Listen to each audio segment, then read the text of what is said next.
গতকাল একটা ভাইয়ের সাথে কথা বলতেছিলাম কলে। তো সে যখন আমাকে তার জীবনে কিছু কথা বলতেছিল, সে তখন কান্না করে দিছে। 7টা বছর কোনো মেয়ে রিলেশন করার পরে যদি বলে যে এখন আর আমার তোমাকে ভালো লাগে না, তোমার সাথে কি আমার যায়, তোমার চেহারা কোথায় আর আমার চেহারা কোথায়, তোমার বাপের আর তোমার যে টাকা পয়সা আছে তা দিয়ে আমার হবে না।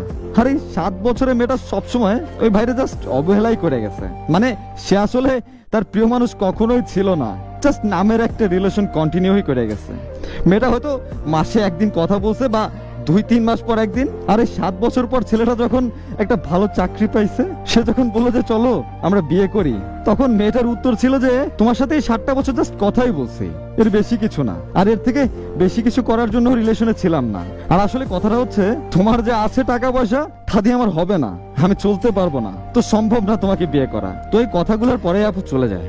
এরপর অনেকবার যোগাযোগ করার চেষ্টা করে সে, বাট করতে পারে নাই। আর কিছুদিন পর সে আসল কাহিনীটা জানতে পারে যে ওই দিন কেন মেয়েটা তাকে ছেড়ে চলে গিয়েছিল। কারণটা হচ্ছে সে গত 7 বছর ধরে আরো একটা ছেলের সাথে রিলেশনশিপে আছে। মানেটা বুঝছেন? 7টা বছর একটা মানুষটা না অভিনয় করে গেছে, আর সামনের মানুষটা বুঝতেই পারে না এই 7টা বছরে। হয়তো কিছু মানুষ এত সুন্দরভাবে অভিনয় করতে পারে যে সামনের মানুষটা আসলে বুঝতেই পারে না। আসলে দোষটা ভাইয়েরও না, সেও ভাবতে পারে নাই যে একটা মানুষ 7টা বছর কিভাবে অভিনয় করবে। একটা বছর একটা মানুষ পাশে থাকলে মানুষ কতই না ভবিষ্যৎ ভেবে রাখে তাকে নিয়ে। আর এটা তো অনেক বেশি সময়। আফসোস যে ভাইটার বুঝতে অনেকটা সময় লেগে গেছে। বলতেও খারাপ লাগে যে দিন শেষে আসলে আপনি কাকে ভরসা করবেন, কাকে বিশ্বাস করবেন। আবার সব মেয়েরাই যে এমন তাও না, ছেলেরাও আছে এমন যারা ঠিক এভাবে মানুষকে ধোকা দেয়। ভালো খারাপ দুই পক্ষেই আছে। আসলে আমি জাস্ট এইসব মেয়েদের ক্ষেত্রে কিছু কথা বলতে চাই। সেটা হচ্ছে হয়তো আজ নিজেকে অনেক খুশি মনে হতে পারে যে একটা মানুষকে আপনি ঠকাতে পারছেন। আসলে এই খুশিটা বেশি দিনের জন্য না, আপনি এখন কিছুই বুঝবেন না, কিন্তু যেদিন আপনার সাথে ওই সেম জিনিসটাই হবে তখন বুঝতে পারবেন যে আপনি একটা মানুষকে কতটা কষ্ট দিচ্ছেন।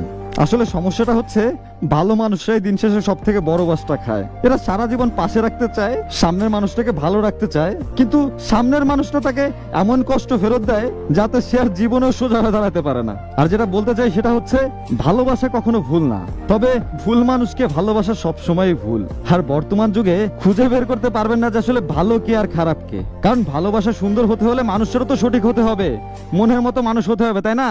তাহলেই তো ভালোবাসা সুন্দর। এখন সামনের মানুষটা যদি প্ল্যান করেই রাখে আমি তারে কষ্ট দিব, আমি তারে ধোকা দিব, তাহলে আর আপনি ভালোবেসে কেমনে ভালো থাকবেন বলেন তোমারে? আর ভাই জীবনে যে আপনার জন্য সঠিক, যে আপনার জন্য নির্ধারিত, আপনি তার কাছে যাবেনই বা সে আপনার কাছে আসবেই। তাতে সে যদি 7 সমুদ্র দূরে থাকে তাতেও কোনো সমস্যা নাই, টেনশন করার কিছু নাই। সে আপনারই থাকবে আর আপনার হয়েই থাকবে আর আপনার কাছেই আসবে। আবার এই মুহূর্তে আর কোনো কিছু ভাইবেন না, কারণ সে কখনোই আপনার ছিল না। আর যে আপনার, সে কখনোই আপনার থেকে দূরে যাবে না। হয়তো আজ তার সাথে দেখা হয় নাই, কিন্তু দেখা হবেই যার সাথে সারা জীবন আপনার লেখা আছে। তাই বলি যে ভালোবাসা, প্রেম, প্রীতি, রিলেশন এসব বাদ দিয়ে দেন। হিসাব করে দেখেন 1000 মানুষের ভিতরে 999 জন মানুষই কষ্ট পায়, একজন আছে যারা সুখী হয়। আর ওই একজন, তারা কপাল করেই পায় মনের মতো মানুষ, যারা একসাথে শ্রেষ্ঠ অব্দি কাটাইতে চায়। এরকম মানুষের সংখ্যা খুবই কম। 1000-এ একজন হওয়ার জন্য সেরকম ভাগ্য নিয়েও জন্মাতে হয়, তা না হলে জীবনের বেশিরভাগ সময় কষ্ট পেতে হবে।